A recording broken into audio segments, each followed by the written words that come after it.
What is your research about? Okay, so the research, actually, probably should just hold them up. Yep, she's put a lot of work into this, people, So and I this can't is- explain it, it's freaky. So this is, can you see this? This is the research paper. And how thick is it? How many pages? Oh yeah, so it's got Far out.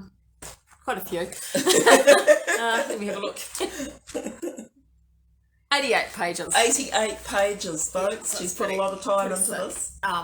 Yeah. Anyway, so yeah, it's called "What Are the Ramifications of Backmask Music for Health?" Okay. And the actual research question itself, the topic is, what are the health ramifications for musicians acting as mediums channeling backmask music? So basically channeling music, and then if the music happens to end up with messages when you play it backwards, what are the Okay, health so first ramifications? of all, for those out there that I hadn't really heard of this before, so what is channeling? Channeling. So I guess it's like when you go to a medium or that sort of a person, and they, people go to mediums and stuff like that, and they channel with people. It could be like someone from that's dead or something like that. It's that kind of a thing. So, so how do you describe channeling with a song? Like, so it's the same way. So you as in the way I see it anyway, as in when you go to a medium and they receive messages like that into their head, I was receiving messages into my head, except they were song lyrics. But I also wrote part of a book as well that way. I only stopped because I got bored. Wow. Yeah. Okay, and you mentioned something about backmasking. I've never heard of that before. No. Can you explain backmasking? Yeah, so backmasking is basically when you find reversed messages in music. So that you didn't put there intentionally, because there is intentional backmasking as well that some record companies put there, like Judas Priest put it in there, and different Beatles and different people like that. But there's what is in my album, I can't vouch for anyone else, but what is in my album that I discovered was a whole lot of messages backwards, actually prophesying lots of things. The main thing I was talking about was my death and that I would get cancer. Wow. So why did you do the research? Was that the reason? Basically, I did the research I guess I did it to find out what the truth was for myself, just to satisfy my own curiosity. Yeah. Primarily. And I really found out what it was all about as I was going, because I didn't know exactly what we're going to be. Until I did the research, I always had a feeling. I kind of knew inside that there was something wrong with when I got cancer. Even when I was diagnosed, I just knew it was tied up with the channeling. But it all sounded illogical when you try to tell someone, and I had to nut it out logically so that I could actually. So, what was your purpose behind doing this? Was it just to warn someone, or? Well, that's part of it, obviously. Yeah. I don't know who. Some people will probably just dismiss it, and that's fine. But I would just say, please, before you just say anything nasty about it, at least take a look. If you're not interested, that's fine, just pass on by. I totally get that. But yeah, the purpose, I guess, was twofold. One was, like you said, just to hopefully educate others and get others a reaction, because maybe I'm not doing it right. Maybe there's something I've overlooked, and someone can open my eyes up. I'm all for that. Yeah. And also just to try and nut out what actually did happen to me. Yeah. And because I like to understand things logically as well as just have a feeling. Yeah, me too. I'm trying to, if someone can come up, study this research and give us some answers, please. Yeah, totally.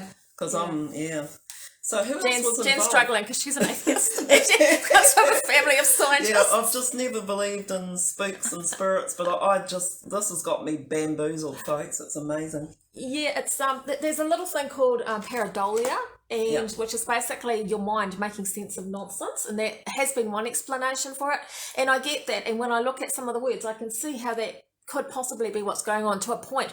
But there's so much on the same theme. It's all the same theme, it's all the same names, and I would have expected to find, like one mention of Ronald McDonald somewhere in amongst it all, if this was just pareidolia. If it is pareidolia, then there must be some real intelligent creator behind the pareidolia that I would put out there as a... So when you did this research, what sort of data did you collect? Okay, so I basically started off with looking at the literature. Not so much the literature and what it says about the topic, because there's not a lot to find, but I mean, the stuff that I did find wasn't really very helpful, to be honest. Yeah, I must admit, I'd heard years ago about like Led Zepp having some. That's the only thing I'd heard. And it's not. None of it to me was very convincing. I mean, but apparently you've found a lot of famous people. I have, and how I went about doing that. There was lots of them, David Bowie and all sorts of people. And how I went about doing that is I looked at quotes by these people to see who I thought was channeling, just to get the feel of like, I think that person's channeling. I could sort of tell by my own experience as well anyway, but I looked at quotes. So I've gone and found people and cited their actual quotes in the literature. And some people admitted to channeling too, did they? Yeah. And that, for example, one person said that quite a few people. Yeah. And the ones that didn't, were strongly suggesting that sort of thing had gone on, or worse. So there was that, and I was doing some proofreading, helping Shields, and I know you did some questionnaires. What were they about? Yeah, I was just getting to that. So I also did a case study, of course, which involved my album, the Lucy Starr album. Yeah. So what I basically did was I took about, I can't remember, 20 odd songs of famous people's songs that backmasked, and I wrote all the lyrics backwards. Then I did the same for mine on my case study, and they're basically every song from beginning to end. Now there were some songs that didn't backmask, obviously, it wasn't every song. Mine was pretty much every song though, but mine was a visual concept album. So that was the case study, and then also because I wanted to tie it to health, and I had my own case study to tie to health, but it's hard to, and it's the famous people to know all the, did they actually did that? Was that bad reporting? Or did they actually cause it? Because you didn't know the person. So I thought, well, in order to really establish if there's a health connection, and when I say health, I don't just mean physical health, I mean mental health, addictions, anything. Yeah. I thought I would include a few of my friends that were musicians that are, I'm leaving anonymous, and just collate that information as well. And that was actually quite surprising. Quite interesting, the results that came out from that. So thanks very much for the people that did take part in that. It was invaluable. And any sort of personal highlights from... Well, for me, I think... apart from completing it. That's a massive research paper. I think there were a few. I suppose the biggest one would be the fact that just looking at my own, your own case, songs. my own case study, and realising, gosh, it actually says here, my name was included, Miss Shirley Ryder, Sleep, Miss Shirley Ryder, chanting over and over. So that was pretty convincing. And putting a spell over myself backwards, not realising what I was doing, putting a spell of cancer on myself, telling myself that my lungs were all going to fill up with cancer and fluid, which is exactly what happened to me. And I don't have a logical explanation for it other than this is actually what's happened. So that would be my... So you wouldn't say channeling is safe then? No. You say it's the opposite? I would be very cautious about what you're channeling, where it's coming from. And, because you've got to ask yourself, like, well, okay, so what am I getting out of it? I think I'm getting good songs and maybe a recording contract, not me, but someone else. But actually, what if there was a spirit involved? What is it getting out of it? If it's using my mouth as a mouthpiece to speak through, what am I saying? And what am I bringing onto myself? And who knows, maybe others. I don't know. I'm not saying that's what happens. I'm just saying, like, just got to ask yourself that question. And because I was helping Shields with proofreading and bits like that, Shields also wrote another book that goes along with the research paper. So what's the book about so people can understand? Here, and it's called Will the Real Lucy Please Stand Up? And we'll show you the cover. Yeah, I'll hold that up so you can see there. And that's me looking in the water. That's actually the water... It's just taken off the video where I was looking in the water casting that spell on myself, so I thought that was an applicable picture to put in there. And there was a lot in this research about mirrors and things like that too, so that was very interesting. But the book is basically, this is slightly different from the research, although I have included the conclusions from the research in the book, and the recommendations for health. But it's basically just my story, following with cancer and what happened through my journey with cancer. It's got some, some pictures on here. I don't know if I can find any quickly. Quite interesting, yes. But here we go. Some lovely pictures for you to look at. And if you can see those. You see those? I don't know if I've held that up properly. Is that right? Yep. So that was me when I was in hospital. I'm pretty sick. And so it sort of follows the cancer journey, and it follows the spiritual journey, and it also follows a whole lot of synchronicities or coincidences, many of them, and supernatural type of events that happened around the making and the writing of the Lucy Star, which I channeled. So basically I was acting as a medium. And I'll tell you how it happened. So when I was writing it, because I'll tell you how it actually happened. This was recorded back in 2016, wasn't it? Yeah, I'd go right back to the beginning. So in 2016, it was the day that Bowie died, David Bowie. I wanted to write a song because I was a big Bowie fan, and I couldn't write one, So a friend of mine had said to me, this guy, you got the spirit guy called the Emperor, which is quite funny because as it turns out, I found out recently that the Emperor is a title for Lucifer. So I was like, oh, I didn't know that then. But anyway, the Emperor wants to help you write the song. So I went, all right, then you do it. So next thing, I was just seeing all these words. They just come into my mind. Like it's as if I was holding up a piece of paper and dropping it and you were seeing the words, but that's in your mind. So I just had my eyes closed because I'm a touch typist and I just type out all these songs. I had a whole visual concept of them at the end. Wow, when it came to videoing it, I'd also see the images of what clothes to wear, what kind of scenes to shoot. That's not to say that Shane didn't do bits too, because obviously he did. But so it's incredible. Yeah, to me it was very supernatural. And as I'd act things out, as I'd say in the book here, it would things would act, as we'd go to record, or I'd write a song, things would act out around me. For example, just one example, I went up to Shane's to record Hydra, and Bev just happened to be going to the Hydra Islands. I hadn't even heard of the Hydra Islands, so she just went that day. That's just one thing out of like 70 things, you know what I mean? It was things like that were happening basically on a daily basis to me. And that's all that stuff's well, not all of it, but some of it is documented in this book. It would take me too long to write a book. So I believe you're going to be sharing this on Facebook. I am, yeah. So when it comes up, people will be able to comment or share or send Shirls a question. So that's so I'm actually sharing it. Do you mean the video?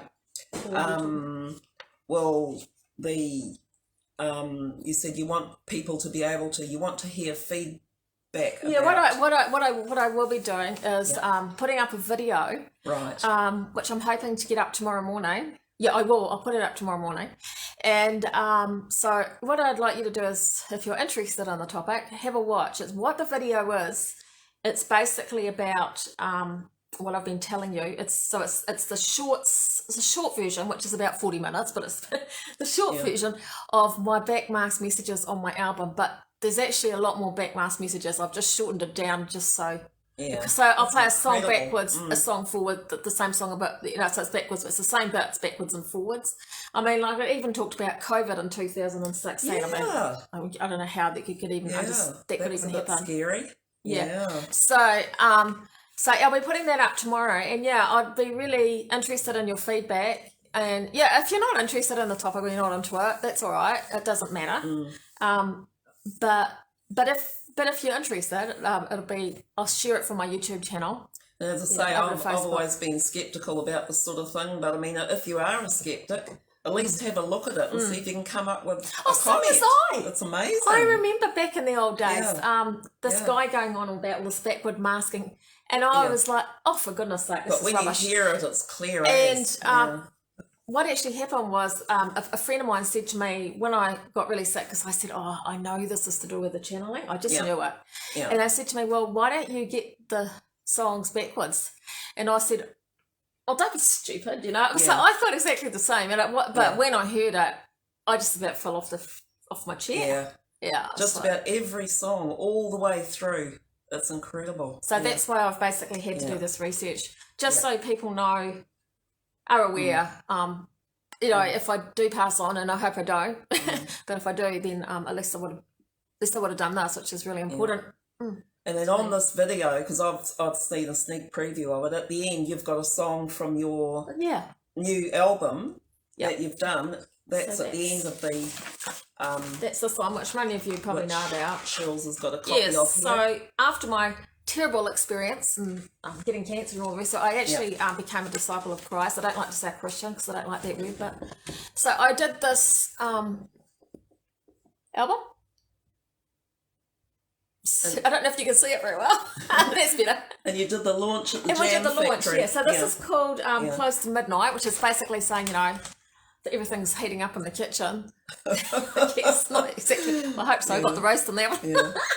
But so, and I did it's basically, it's actually another concept album, but it's following Bible stories all the way through. Yeah. And we did the CD launch at the Jam Factory at the beginning. What was it, about February or March or something? Yeah, well, I remember because originally I was meant to be doing guitar, and then I had a family wedding to go to, so I had to pull out. So, But I heard it went really, really well. It did, and the two Steves were there, not the three, but the two. And Lara. Lara Wilson, thank you, Lara. And Glenn. Oh, Glenn, yes, Glenn was there. And also Glenn Wilson, he did the sound for us. Of course. He? Yeah. So and that was awesome doing that. So yeah. But anyway, do we have any other questions? So that's pretty much it. I suppose I should tell you where you can get it though. Oh yes. Yeah. So basically, because I'm not interested in making a profit at all. That's not why I've done this. So just to cover your costs. Yeah, if you want it printed, it's $20, and that's to cover my costs basically, running down there, getting it printed, and sending it. Yeah. If it's a long way, if I have to post it, I'll need postage as well. So that's the book. That's be $20 for the book, and $20 for the research. For the research. But that's in print. If you've got a stick, you can give me. I'll do it for free. Otherwise, I'll just charge $15 for a stick, and then just send that to you. Yeah. And otherwise, if you don't have any money, or you just want to read it, just let me know, and I'll email you a copy for nothing. And if you want to donate something, that's fine. And if you don't, that's fine, because I really just want to get the message out there. I'm not really worried about I'm not really worried about money, so it's all good. Yeah. Oh, that's awesome. Yeah, actually, I'm just going to quick squiz and see who's looking now. Oh, we've got 5 people online. Awesome, yeah. So it's a really interesting topic. It is an interesting topic. And I'm just absolutely intrigued by it, because I could hear, when you actually see this video, Shills has got this, she'll say a song, and then she'll show it backwards with what she can hear, and then at the end she's got the same song, the same video, and you can see it going forwards. And you look at the mouthing, and I can't work out. I can't work it out either. It's fascinating. And the subjects are, it's the same author all the time. Yeah. And the same themes. It's not, like I said, it's not Ronald McDonald or the Colonel at KFC. And the research paper, I was just amazed by how many famous people too have got their backmasked messages in their songs as well. On that subject, I will, when this broadcast is finished, I will go onto the channel, because I do have a copy somewhere of David Bowie singing one of his songs. That's and right. I can't put the forward version in. You'll have to go and check out the copyright. But the computer doesn't pick up the reverse. YouTube haven't cracked on to it yet. So I can put the song on, and you can have a listen, because it's actually really freaky. And I'll do that after look in the comments underneath here afterwards, and I'll put it on. So these sticks here, they're in the box. That's the Lucy Star sticks. But also I can, if you just grab me a computer stick, I can just put that on there, or send one like that out to you with all the information that you need on it. And your stick, Lucy Star, the actual songs that... that's there. Yeah, the 17 songs are available too. Shields has got some copies of those as well. So, So, because the sticks are just a USB, you just put in the computer. That's what I was going to say, Yeah. Cool. Okay. And the pussycat. You guys got anything you want to add to that? Or... Because what I will actually do is I'll put the video up tomorrow. Have a look. I'll give you a couple of weeks to have a look. It's not live or anything. I'll just be staying up there anyway.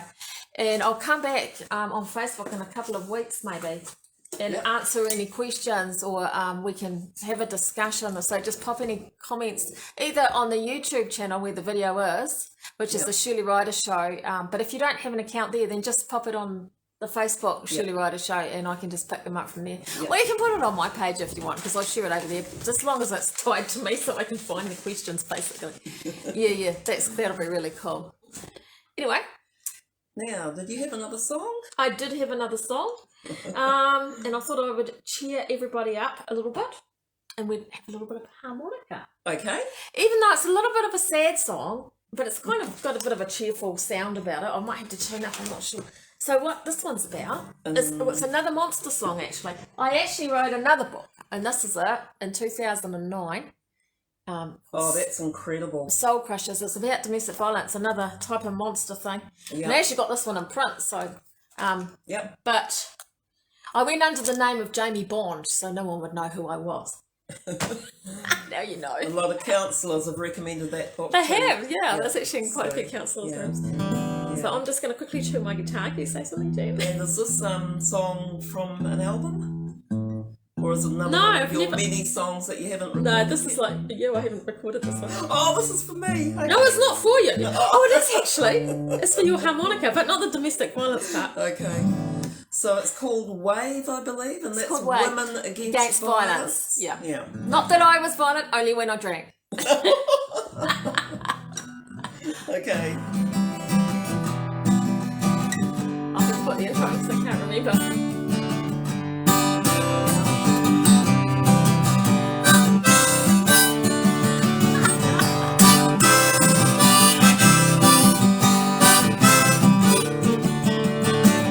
I've seen what he's doing to you, and it's so unkind. Black eyes, your wedding rings, and behind. So wave goodbye, my friend, with time. Your broken heart.